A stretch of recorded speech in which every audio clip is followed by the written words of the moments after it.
ममाप्नोति, ये लिखने लायक बातें आप लिखेंगे नहीं। जिनके बच्चे पढ़ाई लिखाई में कमजोर हैं, भगवान के मंदिर में दिया जलवाओ। इसमें वर्णन है दीपक ज्ञान वाप्नोति, दिया जलाने से, मंदिरों में दीपक जलाने से ज्ञान बढ़ता है, विद्या बढ़ती है, योग्यता बढ़ती है। आपने देखा है, मैं व्यासपीठ पर आके बैठता हूँ तो सबसे पहले दिया जलाता हूँ। क्यों जलाता हूँ? कोई गड़बड़ शब्द न निकले, बढ़िया ऐसी बात निकले जो लोगों के भेजे में घुस जाए। यही सिद्धांत लेके मैं दिया जलाता हूँ। दिया अज्ञान का हरण करता है, तिमिर समाप्त करता है। ये दिया में पूरी श्रद्धा रखिए। बहुत लोग पूजा करते हैं 4-4 घंटा दिया नहीं जलाते। ये मेरे बटुका सुबह आते हैं मेरे संग पूजा में, तो ये कभी चूकते हैं तो मैं कहता हूँ क्यों दिया नहीं जलाया। दिया कर्म साक्षी देव है, कर्म साक्षी। भगवान के यहाँ सिग्नेचर करता है दीप। दीप को देवता कहा है, दीप देव नमस्तुभ्यम। आप जितना भी सत्कर्म करते हैं, दीप देवता रोजाना चित्रगुप्त के यहाँ जाकर साइन मार के आता है, सिग्नेचर करके आता है कि इसने सत्कर्म मेरे सानिध्य में किया। मैं तो कहूंगा घोर गरीबी का नाश होता है खंड दिए जलने से। 3-3 ज्योति आपके पास पैसा है, ठीक व्यवस्था है, 3-3 ज्योत एक साथ जलाओ। घी की ज्योत बीच में रख लो, इधर तिल की रख लो, इधर सरसों के तेल की रख लो, बीच में घी की ज्योत।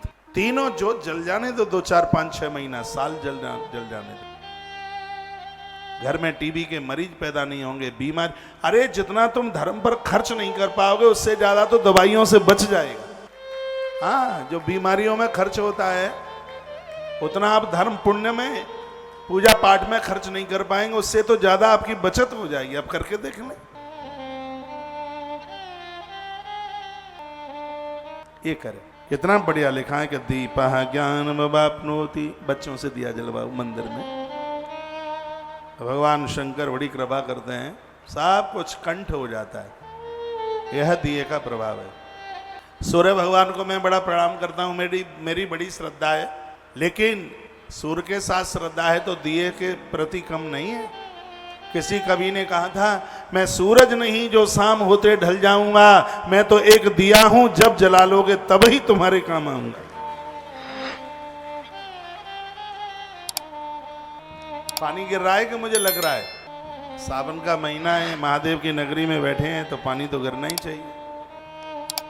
तो दीपक ज्ञान वाप्नोति, दिया ज्ञान प्रदानित करता है, ज्ञान का हरण करता है, कुबुद्धि का नाश करता है, बुद्धि देता है।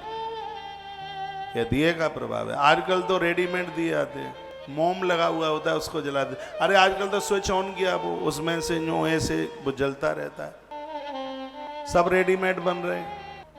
आपने देखा है पक्के टेलर की सिलाई ज्यादा चलती है और रेडीमेड आते हैं तो वो चिर हाल ही महाराज उसकी सिलाई उधड़ जाती है उसमें। वो ज्यादा टिकाऊ नहीं है रेडीमेड। वो हमने पहले जब हम कुर्ता वुर्ता पहनते थे ना, तो बाजार में एक रेडीमेड सिलाया था, वो तो चलता नहीं था 8 दिन भी। टेलर जरूर लेता 250 रुपया कुर्ता बनाने का, लेकिन उसका तो 3 साल तक कपड़ा फट जाए लेकिन उसकी सिलाई ना उधड़े, क्योंकि उसका ओरिजिनल है, उसका असली है। तो असली दिया जलाओ ना, क्या रेडीमेड जलाते हो? मोम बोम जलाते रहते हैं आप। बढ़िया घी का दिया। आज तो मैं क्या सोच रहा था, और अब मैं किसको बताने के जाऊं? मैं सोचता हूं तो आपके बीच में शेयर कर देता हूं बात। आज मैं सोच रहा था, भगवान तो इतनी व्यवस्था कर देना, इतनी गैया दे देना, इतनी गैया दे देना, जैसे आज हम भक्तों को चांदी पीतल की और मेटल की जो गैया दे रहे हैं, फिर इनको एक एक गैया इनको घर में ले जाने के लिए दे दें। महाकाल भगवान के चरणों में बोल रहा हूं, झूठ नहीं है बिल्कुल, जो मेरे मन का विचार था। इतनी गैया, इससे गाय की रक्षा हो जाएगी, सब लोगों को दूध मिल जाएगा पीने के लिए।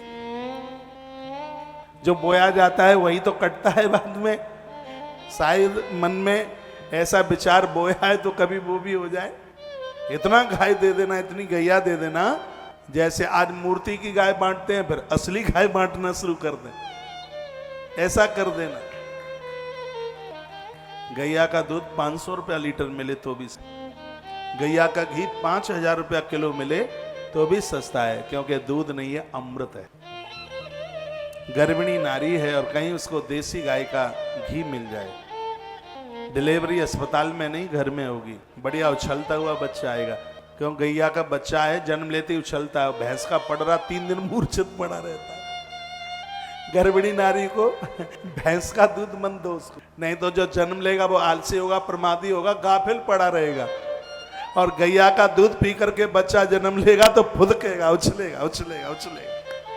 गाय का दूध तो अमृत है। एक बार अकबर ने कहा अपने दरबार में, ये बताओ दूध किसका बढ़िया है? तो वहां तो दरबार में बड़े बड़े लोग बैठे थे। एक बहुत बड़ा बुद्धिमान, क्या नाम है बता सकते हैं आप? बीरबल श्रीमान, वो भी बैठे थे।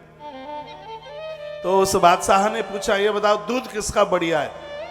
एक कोई राजस्थान का व्यक्ति खड़ा हुआ, उसने कहा उटनी का। एक कोई उधर श्रीनगर का खड़ा हुआ, उसने कहा शेरनी का। बीरबल ने खड़े होकर के कहा कि गौ माता का। उसने कहा, बादशाह ने कहा नहीं, दूध भैंस का ज्यादा बढ़िया होता है, भैंस का ज्यादा दूध। बीरबल ने कहा नहीं, दूध तो गाय का ही ज्यादा बढ़िया होता है। तो उस समय बादशाह ने कहा, बीरबल मैं अमृत की बात नहीं कर रहा हूं, मैं दूध की बात कर रहा हूं। गैया का दूध नहीं, गाय का तो अमृत होता है, जिसकी तो तुलना किसी से की ही नहीं।